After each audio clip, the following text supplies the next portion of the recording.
What's going on, man? It's your boy Jay Holley, and we are back for another episode of Unfiltered with Jesse Holley, episode 36. Woo! 36 in the building. Thank you. You are far too kind. You could have been anywhere in the world, but I am so glad that you are here with me. I am Jesse Holley, the sports talk equivalent of Braille. People feel me when I speak. You guys know what you got to do. Like, subscribe, hit the notification button, tell a friend to tell a friend, tell a friend to tell a friend. Apple, Spotify, YouTube, at Mr. Fourth and Long on all socials, Instagram, Twitter, Facebook, Fanatic Views. Go, like us, subscribe to us, hit the notification. Do all those things, man. Tweet me, text me, send me a pigeon message, whatever it is. Just join into the fun of what we're doing here with Unfiltered with Jesse Holley. Man, you guys know how I like to get down. I like to give my motivation at the beginning because, to be honest with you, some of you won't last until the end, and that's okay. I'm not for everybody. But before you do decide to leave, make me a promise. Make me a promise that you'll listen to 3 shows for at least about 10 to 15 minutes apiece. And if you don't like me after that, listen to 3 more shows. Keep listening to shows until you figure out a way to like me, right? I'm very likable sometimes. You got to just find the right mix of when I become likable. But I like to give my motivation at the beginning. So here we go. This one comes from Jeff Van Gundy, Coach Jeff Van Gundy, and it rings really true.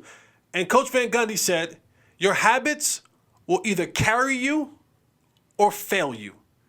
Your habits will carry you or fail you." I said the other day, how you do anything is how you do everything. The habits that you begin to build, they say that it takes 21 days to formulate a habit. I hope that in those 21 days that you're formulating good habits. Because what ends up happening is in those fight or flight moments, you always revert back to the things that you're normally used to. If you're not normally used to getting up in the morning, if you're not used to having organization, if you're not used to being willing to change a plan on the run, if you're not willing or used to adapt on the run or to be helpful or resourceful, when you get into those moments, you're going to rely on the things that you are comfortable in doing. And if the things that you are comfortable in doing by habit are all bad things, you're going to fail. Your habits have to be the thing that you can really, as they say now, be 10 toes down on. The habits that you create should be good enough that you can stand on business about them. The habits that you have in your life, you create those habits. You have full control over those habits. You have access to those habits. You can kind of have the temperament of how those habits go. If those habits are really good habits, it's because of you. If those habits are poor habits, it's because of you. Funny, Tay and I, we always kind of go back and forth. Tay's a night owl. I'm an early riser. So sometimes we're like 2 ships passing in the night. I know he looks at me like, yeah, I know you want me to get up early in the morning, but I work well at night. And I look at him sometimes and I'm like, yeah, I know you want me to be up all types of night, but I don't work well at night. I work well in the morning. But we've both formed habits for us that at work. Now, what we have to do, we have to continue to work our habits together because we both have 2 successful habits that work for us. We have to just make them commingle for the team, for the betterment of the team. And we do. We work through those things, right? We work through those things. But for your habits, you have to have habits that are willing to carry you in the moments where you need them to carry you. Because you're not always going to be able to allow those things or other outside or ancillary things to be the thing that you depend on. It really comes down to those habits, man. So while it's eating habits, yeah, drinking habits, those of you who might need to drink a little bit less, maybe some more water, those type of habits, there's a multitude. Getting to bed on time, getting up on time, being on time, neatness, cleanliness, whatever those habits that you need to form, you need to have an idea of what those habits are. Can they carry you in the time that you need them to carry you, or will they fail you in those moments? That's a question that you have to ask for yourself. But like Coach said, one thing about your habits, they will carry you or they will fail you. All right, man, let's get into this thing, man. Cowboys taking on the Panthers this Sunday at 12 noon at Bank of America Stadium in Charlotte. I'm going to be completely honest with y'all. Like I said last week about the Giants, I'll say the same this week about the Panthers. Not a good football team.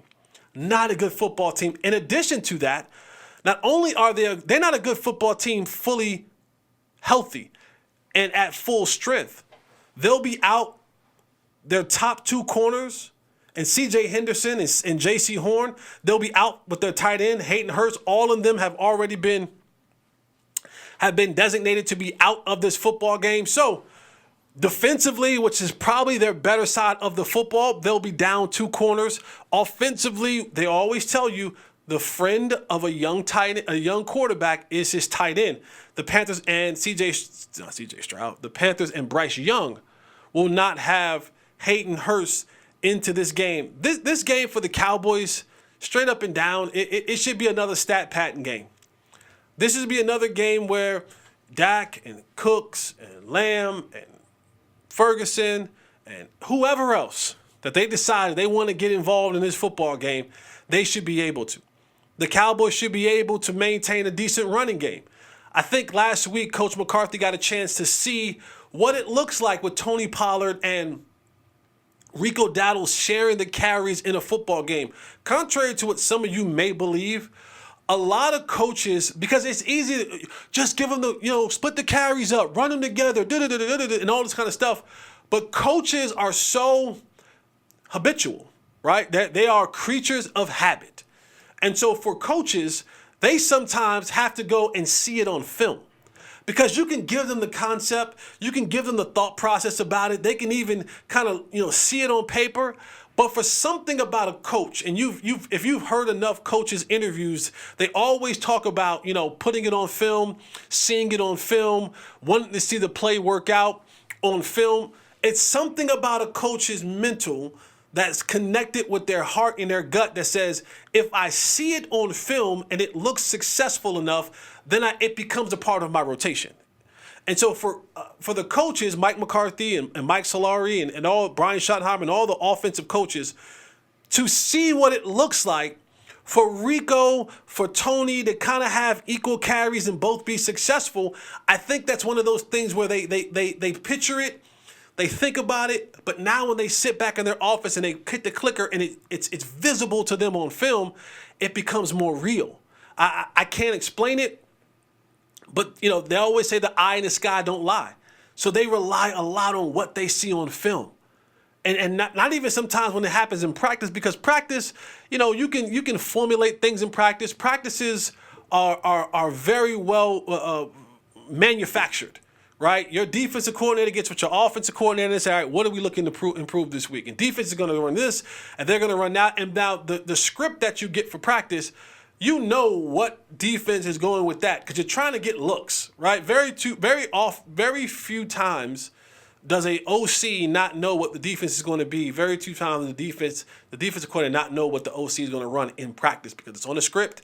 The defense, the plays are all there for you to run. You're just trying to see things. But when you get in the game, that's so organic, it's so realistic, you can't predict what's going to happen per se, how things are going to be blocked, how things aren't going to be blocked. But when you see it and there's success there, that kind of gives you the ability to go back and say, all right, now we can run that. So I think that'll help the Cowboys going forward because now what they'll be able to do is that they'll be able to go out there and say, you know what, this looks like a situation that will work. Mike McCarthy was kind of very coy when asked about in an interview this week about getting Rico more snaps. And anytime that Mike gets a little bit coy about what he wants to say or even a little bit snarky or snappy about it, that's a clear indication for him that, yeah, what you're saying might be on the right path, but I don't want to give it too much credence. I don't want to give it too much legs because we want to do that in the game. So I think you can see more this week. You'll see more of a split. I think Tony will still start. I think Tony will still get the bulk of the carries. But I think you'll see you'll see Rico Dowdle featured a ton more in this game.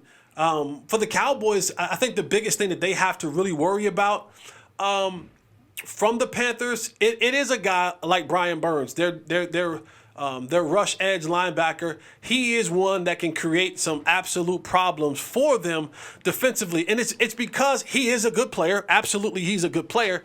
But right now, Terrence Steele is in this funk.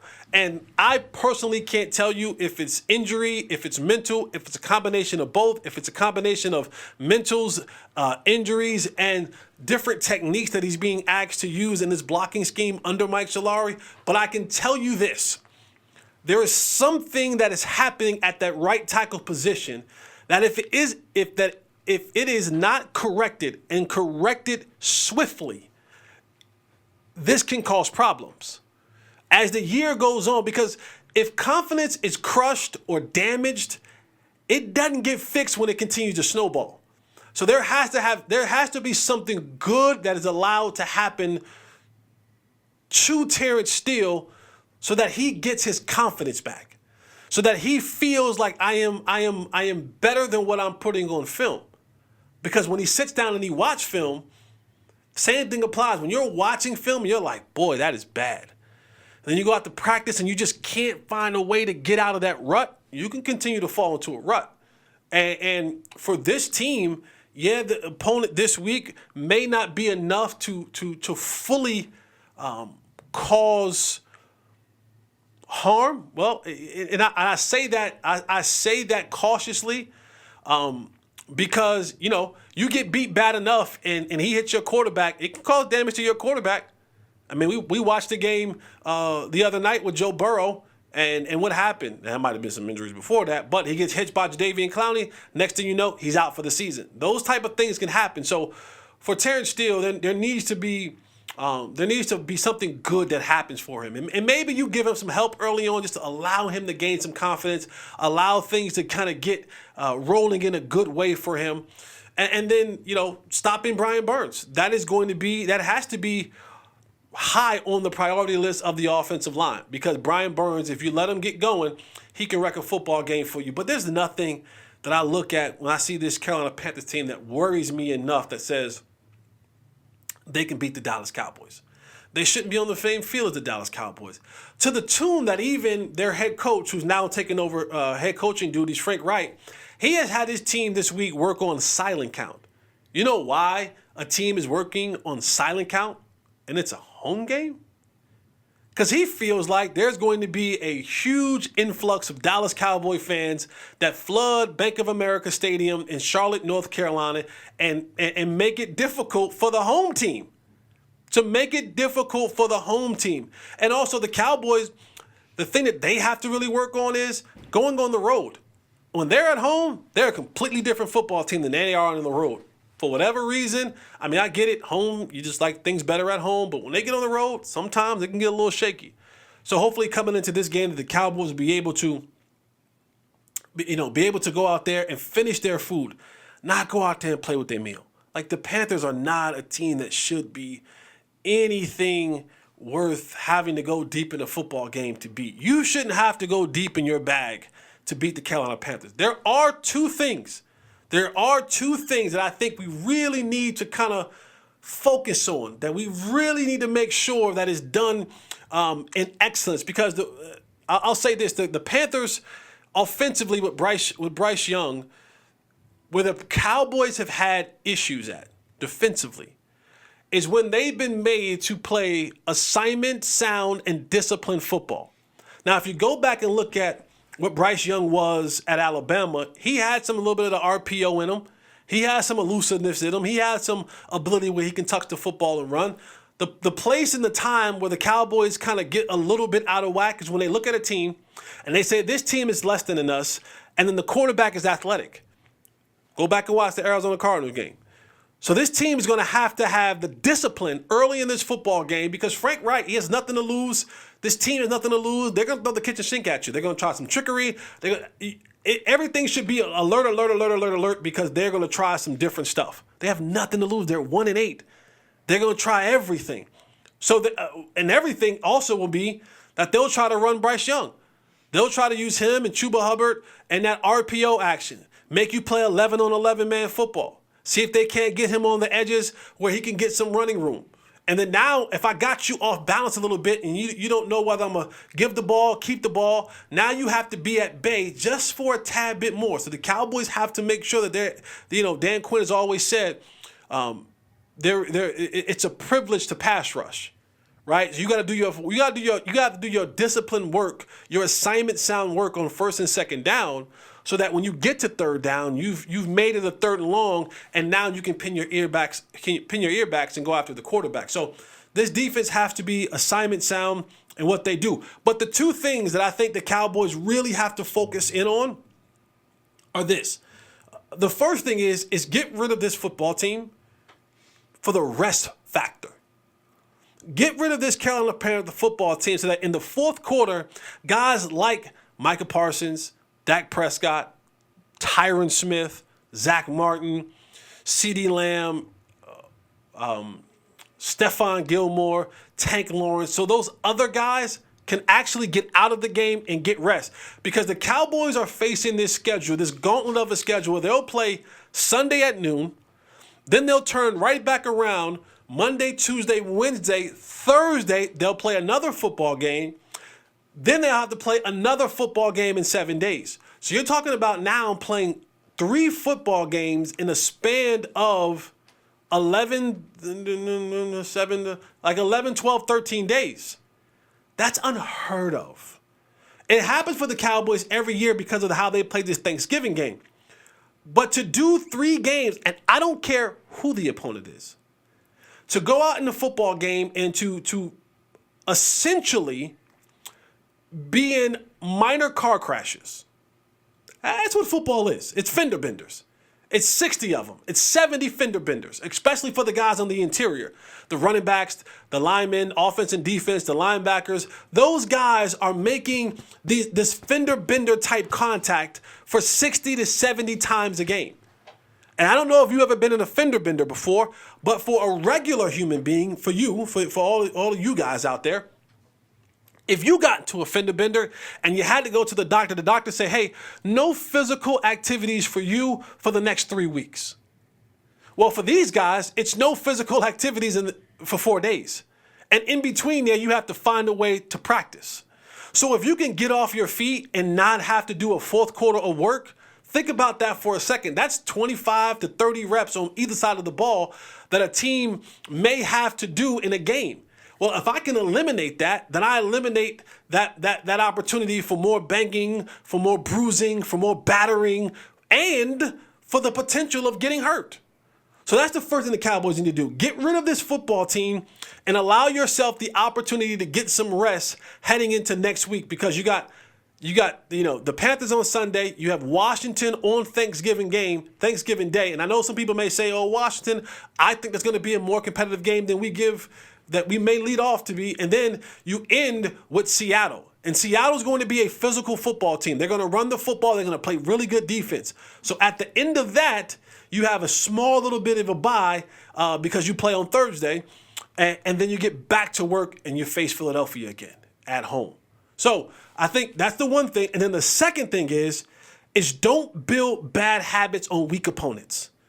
Don't build bad habits on weaker opponents. Don't start doing things, your habits. Don't start building these habits. Don't start building bad habits against what you saw against the Giants. Don't start building bad habits against the Carolina Panthers, because what's coming down the line is you're going to need to be clicking on all cylinders to play Washington, to play Seattle, and for sure to play Philadelphia. And if you go back to the Philadelphia game, what beat the Cowboys in the Philadelphia game? It was habits. Bad habits, undisciplined football, right? There's moments in that game, and I don't get into the referee stuff, but there's moments all through that Philadelphia game where there were just habits, bad habits begin to fail the Cowboys. Your habits carry you or they fail you. And so you can't look at these 2 games with the Giants and then Carolina and then Washington and begin to build bad habits. Begin to look at things and go, I don't have to go that hard because this team is just... It's hard to turn that switch off and on. It's really hard to turn that switch off and on in a game, because sometimes you go to hit that switch, a team gets going, and you go to hit that switch and it don't come on. And now you're trying to chase it. You're trying to chase the mistakes that you made, and you compound a mistake with a mistake, and now you look up and you're like, uh-oh, I'm in a battle. I'm in a battle that I shouldn't even be in. So I think they have to just really, really make sure that they're not building bad habits against weaker opponents, and then get rid of this football team so that they can get rest, because they have a gauntlet of games coming up, and rest is paramount. You have some guys on this team that are a little bit longer in the tooth. I know the conversation has kind of been out this week. A friend of mine, Brian Broaders, put out a statement about, is Micah Parsons wearing down? And boy, I sent the Twitterverse in an uproar. I get it, B. You just asked a question. Twitterverse went in an uproar, and they went to, they go to the production and all that kind of stuff. But you look at Micah Parsons this time last year, he had 1 sack through the final 6-7 games of the season. You look at the Giants game, you go, I think he had 1 pressure the entire game. No tackles, no sacks, no assisted tackles, nothing. So I'm not saying that he's slowing down. What I am saying is, though, you want to keep your guys fresh as long as you possibly can, because the Cowboys have to end the season on a kind of a tough gauntlet. They do. I mean, you got Philadelphia, then you'll play Buffalo, then you'll play Miami, and then you'll end with probably one of the most physical football teams in all of football, the MCDCs, the Motor City Dan Campbell Detroit Lions. And just, by the way, just a little side note. I know and I've packed the Bills up. They're packed. All of them. But I know competitors. Because I've been one my entire life. You remember the Michael Jordan Last Dance? I took that personal type thing. Josh Allen probably had the Cowboys game circled on his calendar for whatever reason. But after the comments of Trayvon Diggs the other night after that game about my 14 need to get up out of there, he didn't really come like that until 14 got there. Don't think for 1 second that the rabbit ears of Josh Allen didn't take those shots personal. Just saying. We'll cross that bridge when we get there. But just put that in your thinking cap for a little bit, and we'll come back to it in a couple weeks when they play the Buffalo Bills in Buffalo. Josh wrote that down. That's in the mental brain for him. And even though Trayvon Diggs isn't playing, he's going to try to go out there and go, I'm like that with or without your brother, and here's why. But I'll pack the Bills up anyway. All right, so that's what I got for the Cowboys-Panthers, man. This should be an easy one. It really should. We should be able to sit back at halftime. We should see Dak with another 300-yard game and CD continue. I hope he continues this streak. I hope it's 4 games. I hope he stretches this thing as long as he can. You'll see some other guys get going, maybe Cooks, maybe someone else. The running game will get going. Defensively, I think that there's abilities to get turnovers there. Maybe Micah gets back in the game. I don't know. Sometimes the game just doesn't dictate for you to do those type of things. But you're a hell of a player nonetheless. We'll see what you can do in this game. But this one should be a blowout. It will. And I'll give my scores just in a little bit, but this one should be a blowout for the Cowboys. And then they'll get ready for that stretch. They'll get ready for that home stretch where they go out there and they have to play those 3 games in about 13, 14 days, whatever it is. All right? All right, let's get into my NFL picks. Whew. This is going to be a good one, ladies and gentlemen. Some things you're going to like, some things you're not going to like. The internet's not coming up right now, so it's coming. Yeah, here we go. Shout out to Bochy and my boy Sky. I was watching their stuff the other day, and it was like that whole here we go thing sounds a little different when Dak gets out there and it's like, here we go. And then it's like Cooper Rush gets out there and it's like, here we go. That was pretty funny. That's pretty funny, you two guys, watching and my boy Sky. All right, game was played the other day. Ravens versus the Bengals. Ravens take out the Bengals 34-20, but we're not going to bury the lead in that game. Coming into that game, reports were said that they saw Joe Burrow, had a video, getting off the bus with a little splint or some sort of wrap on his hand/wrist. Wasn't on the injury report. Goes into this game and all of a sudden He's on the sideline. He gets sacked by Jadeveon Clowney. The next play tells a pass, and he's like writhing in pain, holding on to his hand or wrist. Goes to the sideline and is trying to attempt passes. Can't do it. Goes into the locker room, is evaluated, is out. Bengals go on to lose that game. The next morning, reports surface, Joe Burrow out for the year. The wrist sprain. So I don't know what was happening, why he was wearing that splint. You know, this is the age of everybody's watching. He wasn't on the injury report. He leaves a game and is out for the season with an injury to the same wrist that a lot of folks saw this brace on. That's a violation of NFL rules. If a player, especially a player of that caliber, if it's a jag like me, they don't care. But if it's your starting franchise quarterback and you're trying to keep and hold some sort of competitive advantage about who's on the injury report and what they're on the injury report about, the league frowns upon that. And I'm sure they're going to be doing some investigation. And I'm not necessarily a betting man, but if I was a betting man, I'd have bet a large amount of cheddar that the NFL will be coming down heavy on the Cincinnati Bengals. I mean heavy. I'm talking about maybe somewhere around the lines of $500,000 fine. Maybe they may even take a late round draft pick.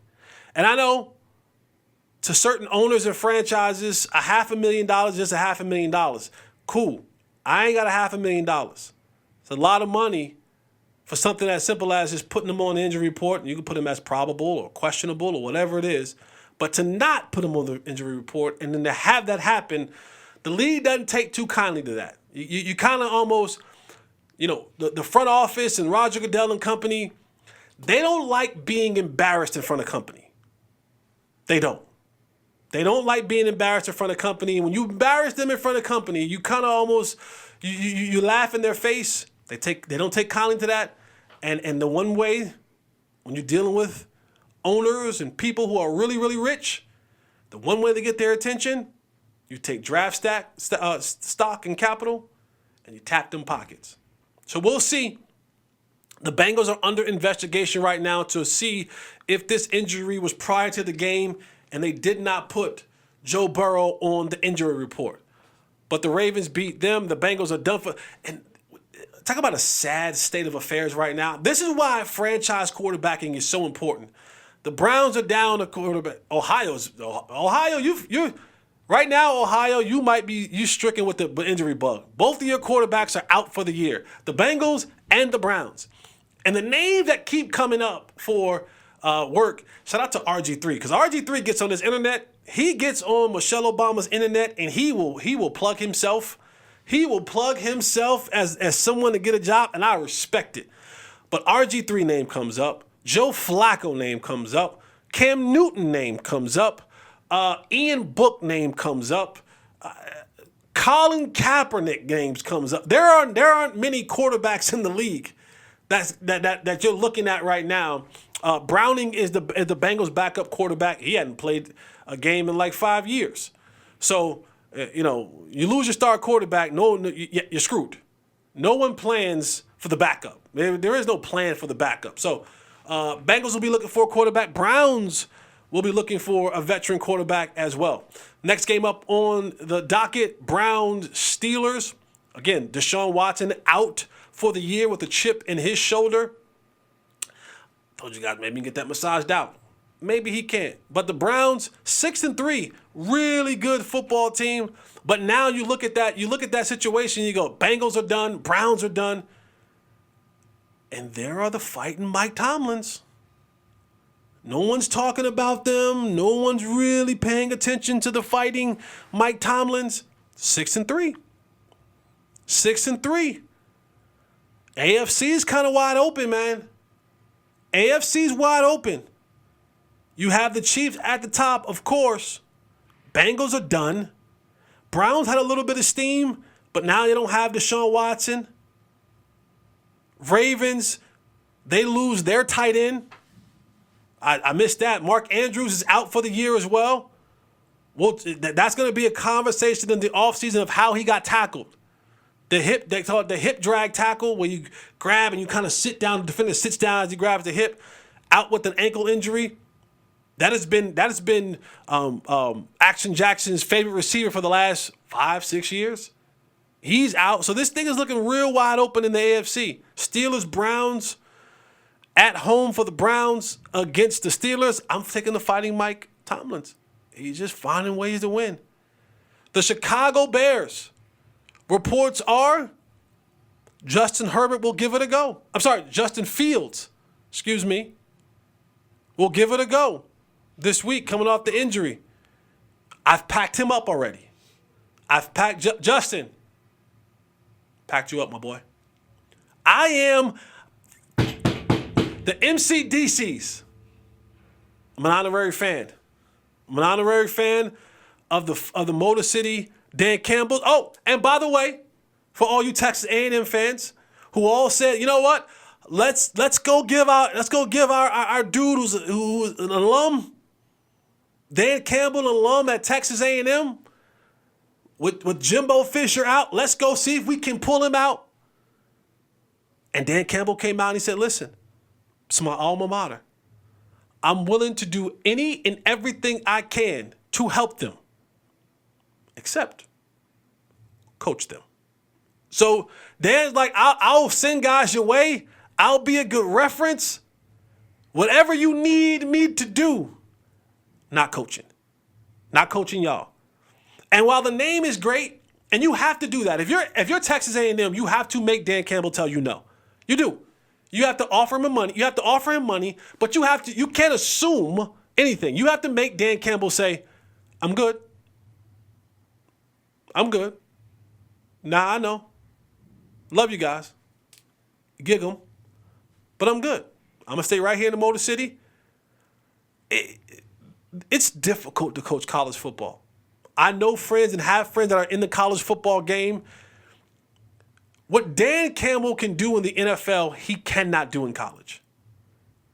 There is a different. Dan Campbell is one of the straight up blue collar guys that's going to give it to you raw and uncut. That's not handled well in college. In the NFL, I draft, I developed, I make trades, I sign free agents, I play football. I pay grown men a whole lot of money to be accountable and to do a job. In college, I got to worry about, are you going to class today? I got to worry about, are you passing that class? I got to worry about 100 athletes on my football team. I got to worry about, are y'all working out? I got to worry about, are you upset this week because your girlfriend cheated on you? I got to worry about, you got arrested because you were speeding. Like all these things then I got to go and recruit. I got to get on a little plane, not a little plane, it's Texas A&M. I got to get on a jet. I got to get on the G5. And I got to go to all these high schools and I got to kiss the butts of these coaches. I got to kiss the butts of these athletes to get you to come to the university. Now, Texas A&M, a lot of money there, a lot of NIL money there. It's a lot of work. It's a lot of work. Then after that, I got to go to these booster meetings. And I got to kiss butts for those. Then I got to host a weekly coaching show. And then it's a lot to be a college football head coach. I don't think Dan Campbell is cut for that. I think Dan Campbell is cut to be an NFL coach, period. I think that is who he is. I think that is what he's best at. So the Lions take on the Bears in Detroit this weekend. Give me the Lions. I've packed the Bears up. Chargers and Packers. Wow. Okay. 3-6 Packers, 4-5 Chargers. I'll take Herbert. Give me Herbert. It's being Lambeau Field. But Jordan Love,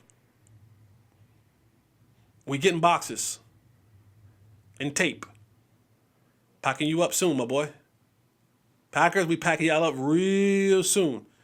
Give me the Chargers in that one. This is going to be a good game right here. This is going to be a good game.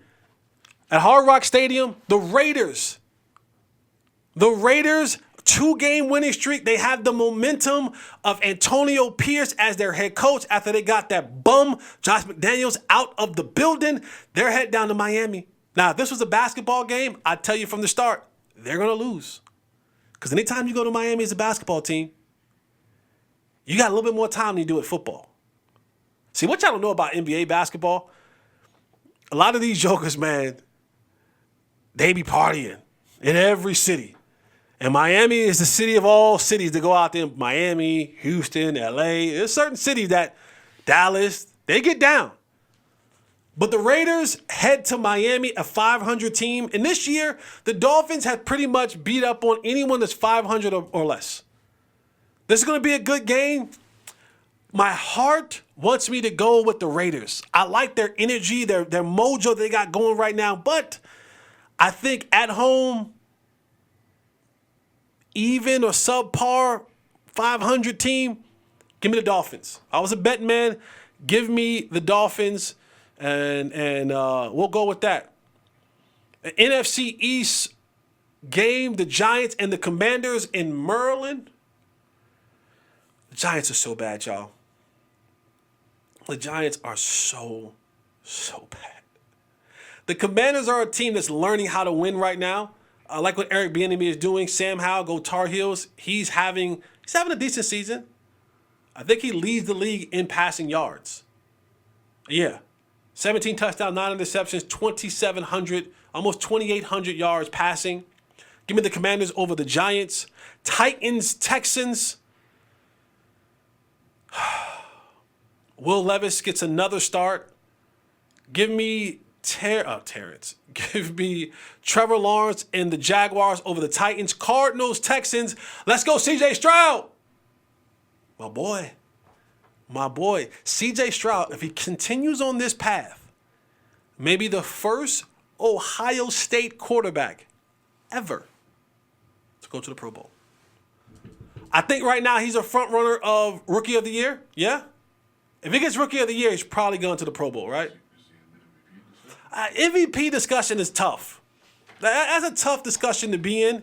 I think Rookie of the Year, but to be in the MVP category, if he can get this team, they're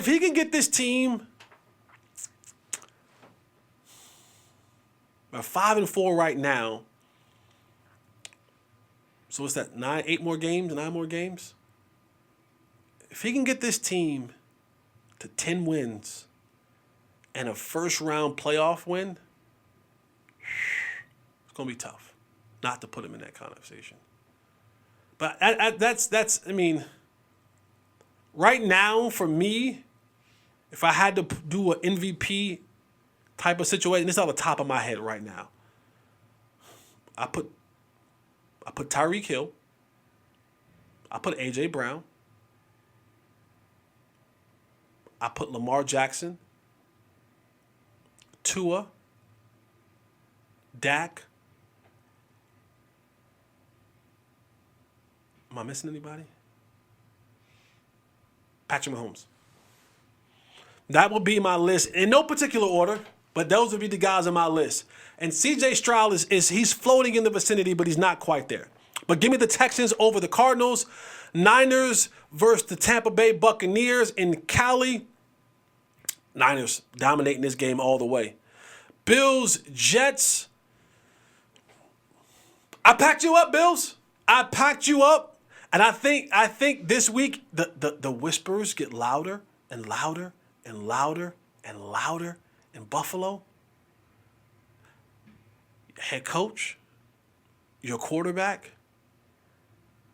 it get loud. Zach Wilson has a little elbow injury. He said he's going to rock.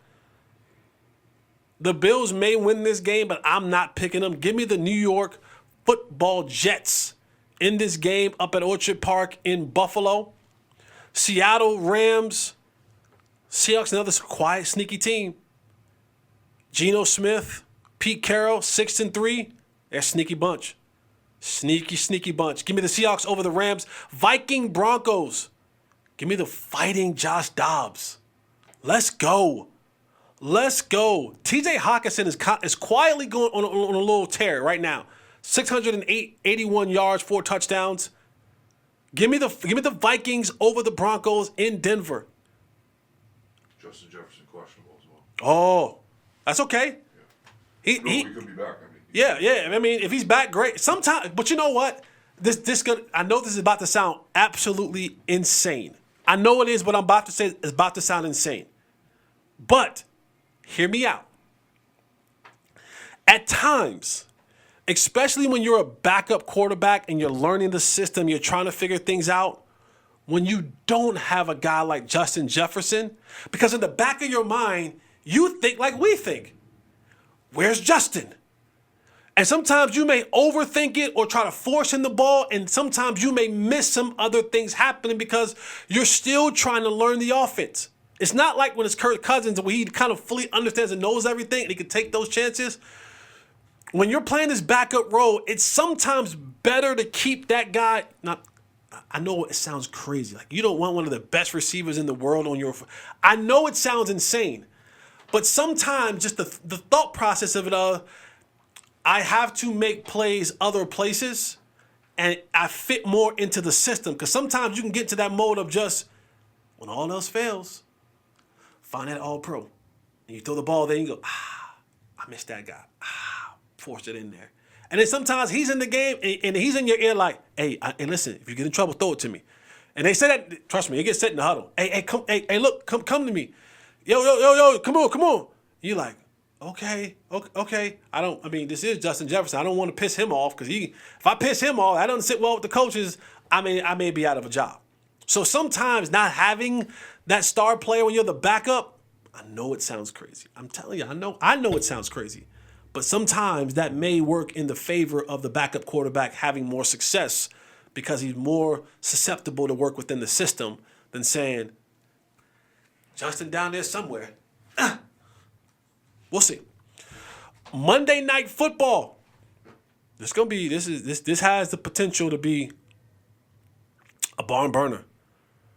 A preview. A preview of the Super Bowl. Last year's Super Bowl. A rematch. Monday Night Football, the Philadelphia Eagles take on the Kansas City Chiefs. This is going to be a good football team.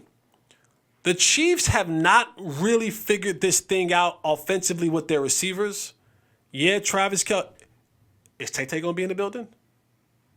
If she's in the building, if you can guarantee me she's going to be in the building, that guarantees me 100 yards from Travis Kelce. If she's not in the building, I might pick the Eagles. My decision is hinging on Taylor Swift. Damn it, they did it to me too. She got the league. She got me. I'm taking the Eagles in this football game if Taylor Swift is not in attendance. If she's in attendance, tight football game, Chiefs edge it out at the end. That's my decision on that. That's what I'm going with. And for the Cowboys, Panthers, this is going to be a blowout, ladies and gentlemen. This is going to be a blowout. This is another game that the Cowboys should be sitting in the fourth quarter. CeeDee Lamb is 25 yards from 1,000 yards. He's been on a tear. I think that tear continues. He's on a heater. That continues. I think Dak continues his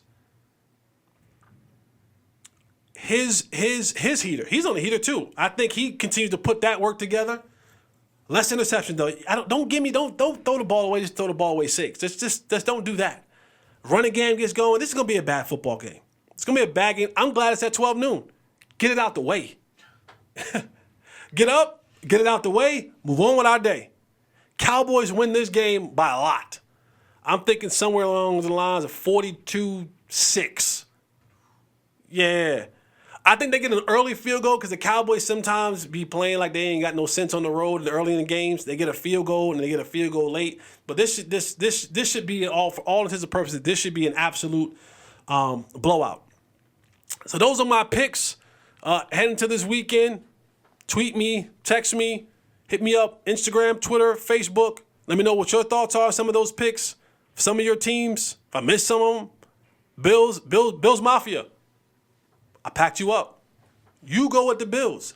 Mafia. All y'all packed up. Big boxes. Good thick tape. Duct tape. Y'all not getting out these boxes. I'm telling y'all that right now. And I know y'all got to come in. What's that? We play y'all the 17th of December, whenever it is. It doesn't make a difference. All right, moving on to the NBA. I'm sorry, Adam Silver, but you have failed. David Stern is rolling over in his mausoleum. Does he have a mausoleum? I don't know. In his grave, in his casket, he might be cremated. His ashes are dancing on the mantle of someone's home. You have failed with this in-tournament thing. I don't even know when the games are. I don't know what games are in-tournament games. I don't know what games are regular season games. I don't know. I get the premise. You looked at the way the soccer did it and you tried to bring that full circle and how this may play well in the NBA because you're trying to steal some views, some viewership, some audience looks from the NFL, from college football during the October, November/December months. It don't work, bro. I get you got the fancy courts that the players don't even like. Players are like, man, there's dead spots in the floor. Ball don't bounce there. Floor is slick. You got to just say to yourself at the end of the day, we tried, we failed. Then you got an exhibition game that don't count, but these games count towards the record. In the middle of December in Vegas, this is any time where you have to take a simple game and you make it complex and you make it confusing, you lose, folks. Anytime you take a game that people have learned to love and understand, and that you've kind of got your system about it, and you start adding things that makes the game confusing, you lose, folks. People have confusing things going on every single day. They confused because their kids won't listen to them and they jumping off the damn walls. They confused at the relationship that they're in with their spouse, whether that's man and woman and whatever it is. People confused at their jobs. They don't know if they're going to get fired. They don't know if they're going to work from home. They don't know none of that. They come to politics. They confused about what's happening in politics. People come to sports as a relief. People come to sports to unclutter their minds from the things of the everyday confusion. People come to sports as a relief. But when you give me complex things that I have to figure out outside of the norm of what I'm used to, and it's not good, you lose me. My interest is gone. And this whole in-season tournament thing,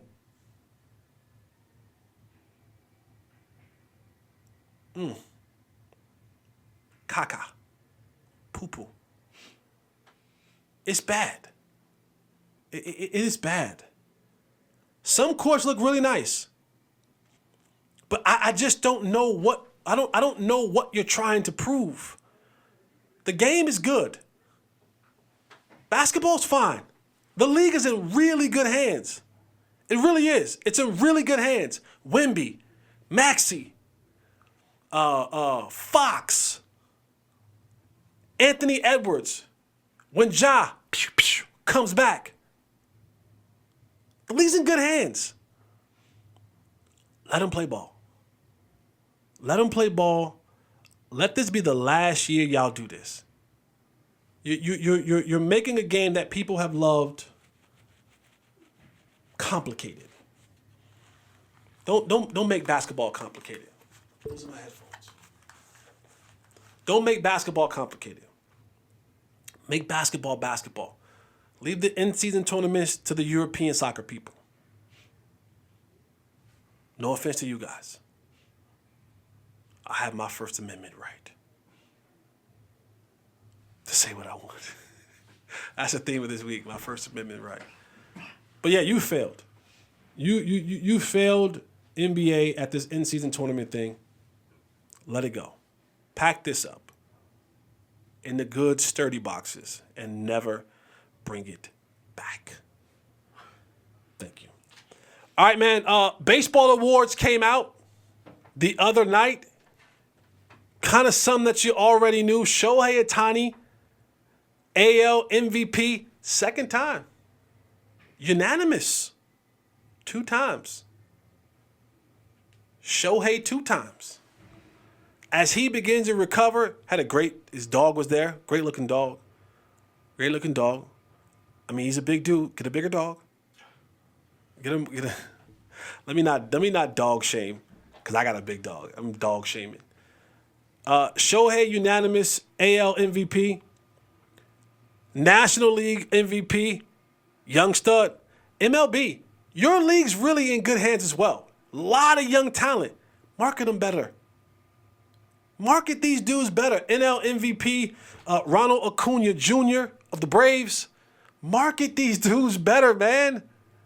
Like, we should know about Ronald Acuna Jr. More people should know outside of just Atlanta Braves fans or baseball purists. What he did this year, 40 and 70. Nobody does 40 and 70. This dude should be plastered everywhere. Shohei, plastered everywhere. Market your players. Let the faces be known. And the crazy part about it is, you play the most games. You have the opportunities to make these faces household names. Football has helmet on. It has helmet on. So no matter how much we want football to be marketed more, it's always going to be difficult, even though it's still the number one sports in North America. Guys got helmets on. NBA, you see these freakish athletes, they become an international brand. The NBA now is a global brand. Baseball is an international brand. But you play the most games. Their faces are visible. They do things actually that most human beings can't do. People don't realize how hard it is to hit a baseball. How hard it is to throw a baseball from center field to home plate accurately. Hell, to throw from home plate to second place while a guy is stealing accurately. And you just don't market these guys good enough. Cy Young Award winners in ALs, the Yankees pitcher Garrett Cole, Blake Snell of the Padres and the NL Cy Young. Managers of the Year in the NL, Skip Schumacher of the Marlins and Brandon Hyde of the Baltimore Orioles. I know people are going to say, well, this should... Orioles is a remarkable thing, man. The Orioles is the team of the future. You talk about in the future with the Rangers, yeah, Houston will be there. Depending on where Shohei goes in the future, that can shuffle some things up. Baltimore going to be there. Young baseball team. A lot of good things going in Baltimore. I think the Rangers kind of jumped up maybe a year and a half before they were supposed to. Same thing with Baltimore. They're coming. Pause. But baseball's in good hands. Please. Medford, please. I'm not a baseball purist. I'm not going to sit here and ever tell y'all that I am the most baseball influential person in the world. I know enough. I follow. I carry. But, man, there are some names that just should be more out there. It should be more household names. But while Bruce Bochy and the Rangers won the World Series, I got a little smoke. And this is not a home bias smoke. I think this is real. I got smoke. Houston as a whole, as a city, I got a little smoke. First, y'all said that the Rangers celebrated a little bit too early before they won the World Series. Winning is tough. Don't tell me how to celebrate. Tell me how to galvanize my troops. That's one thing. So we already got smoke with Houston. And then, this is really offensive.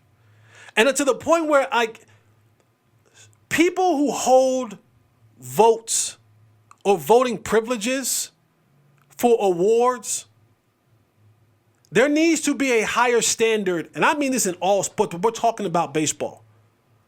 There needs to be a higher standard of how people go about casting their votes. Because if you cast a vote and it's just mind-blowing, and you can tell that there's some bias in this thing, come on. So my smoke goes out to Jesus Ortiz. And Jesus, you're a smart dude. Award-winning writer. The first Latino to serve as president of the Basketball Writers Association of America. Hey, what did I say? Basketball? Sorry, basketball. Excuse me. Baseball Writers Association of America. You've covered the league for a fairly long time. You've written books. But when you go as a voter for Manager of the Year and you have no votes, he's not even on your ballot. The fact that Bruce Bochy is not on your ballot in what he did in year one with the Texas Rangers, like people like you, when you make, but you put Houston's on there, you put Dusty on there, and this is not a shot at Dusty, because Dusty's a great manager. He's done great things in this league. But how do you give Dusty a vote and you don't even have Bruce Bochy on your ballot? Turn this team around. 68 wins a year ago, 99 wins this year. And I know the votes have to be in before but the significant change that happened throughout the year, and then you watched what happened in the playoffs, all the way to a World Series. And for you to not to even have him on your ballot at all, 90 wins. Excuse me, 90 wins. To have him on your ballot at all, my boy, that's voting malpractice to my book. Don't have bias. Don't have city bias. Don't have team bias. Be fair. Be fair in what you do. Be authentic in what you do. When you have the right to vote, your vote can matter in some areas. And when you do things like that, that means that you have a little bit of a poor integrity. And we've been seeing when it comes to reporters and integrity this week. Clarissa Thompson. Okay, shorty. But come on, man. Come on. Not to have him on the ballot at all, that's bugging. You're bugging. You're bugging with that one right there, man. Come on. Don't let your bias show that much. Don't let your love for the hometown city show that much. I get it, but come on, man. Do better. Voters have, and this is not just you. We're talking about you right now, but there's voters in other sports that do the same thing. Sometimes, like we need to get these voters votes. They need to start rotating them, because some of y'all have these votes for a little bit too long, and they don't let fresh blood come in a lot too often and get these votes. We got to do some sort of rotation. It's like presidency. Like you had it for 4 years, you got to pass it up to somebody else. Because some of y'all, I don't know. But today we're talking about you, Ortiz. Do better on your vote. The Oakland A's are on the move. In 2028, they will be residents, like an Usher concert. I wanted to see that Usher show so bad. It's just so expensive. It's so expensive. Because if Usher serenade me like he been saying that all them other women, I ain't gonna lie to you. My drawers might be wet too. I'm just saying. Nah, I'm just playing. I'm playing. Pause. But the Oakland A's are on the move. They got one more year that they'll do in Oakland. Their lease is up after next baseball season, and then they'll be on the move to Vegas. Vegas has become the destination. Now, the funky thing in between is that they won't officially be in Vegas until 2028. So they'll do a dance around. They'll play in their minor league affiliates stadium. They'll play some in San Francisco. But Oakland, what a horrible thing that you have done to the sports of your city. What a horrible thing that you've done. You lost the Raiders, and now you lost the A's.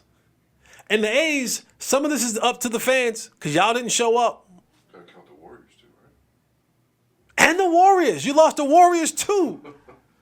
You lost the Warriors too. Everybody has left this place because you refuse to give money from the city side to help build. But that's three major league sports that have left your city.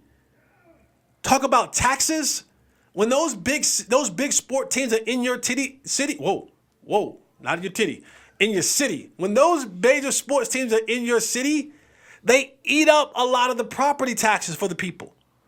So taxes can go, I know California are already expensive as heck. But then there's jobs. There's marketing jobs. There's parking jobs. There's security jobs. There's staff jobs. There's cleanup. I mean, there are jobs upon jobs upon jobs. And now three major league sports are out of your city. That's bad business. I don't know who's running all this, and I'm the wrong Holley to be in the politics. That's Jamel. That's my older brother. But it doesn't look good for the city. Because now what? Unless you're from Oakland, what reason would you have to go to Oakland? No offense, E40. Ain't E40 from Oakland? Vallejo. No offense, my boy. Tell me when to go. No offense. I want no smoke with E40. I want no smoke with Unc E40. But what reason would you have to go to Oakland? I think he's a Giants fan anyways. Well, I know he's a Warriors fan, and I know he's a Niners fan. I remember seeing him behind home plate at those Warrior Giants World Series. Yeah, I know. I see him at the Niners games, and I see him at the Warriors games. Your beloved son doesn't even claim all the teams in his city. Oh, Oakland, you're bad for business, man.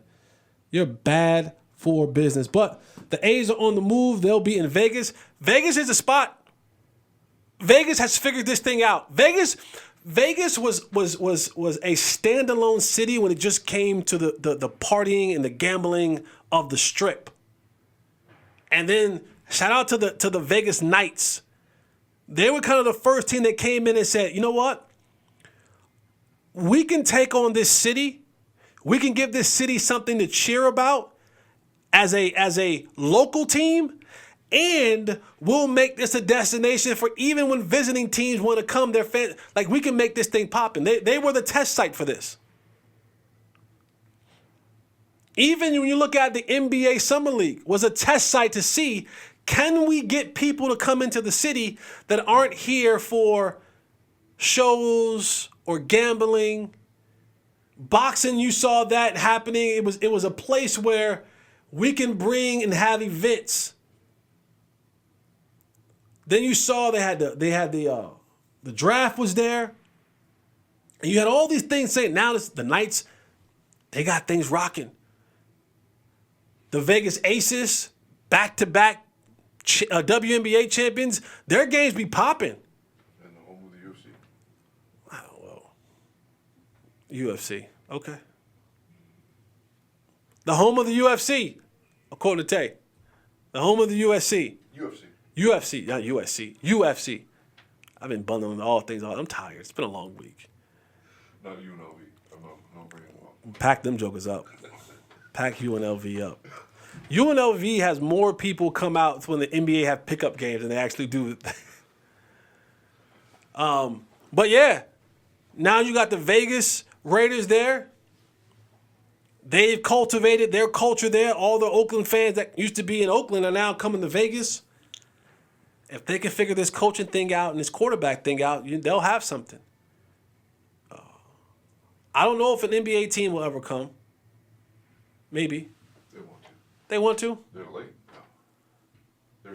They were first, and they did All-Star. Yeah.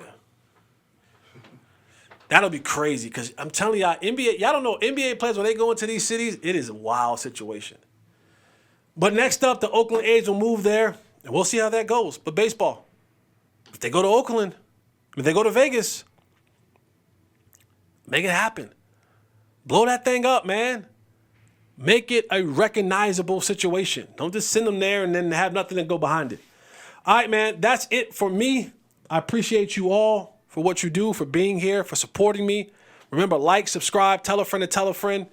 Notifications, Spotify, Apple, all over the place. YouTube, Fanatic Views. Hit me up on Facebook. Hit me up on Instagram. Hit me up on Twitter at Mr. Fourth and Long. Any and everywhere. Because I love you. And I want you to love me too. But love me by hitting the like button. Like actually means love. If you hit the like button, that means you love me. If you subscribe, that means you really love me. So do all of that and show your love to me. Like I show my love to you each and every time. Remember, your habits will either carry you or fail you. I hate for you to find out in a situation where you really need them to carry you. I do.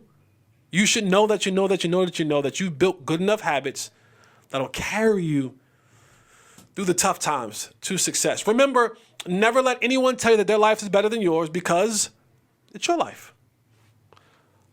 Eliminate the contingencies. I'm out.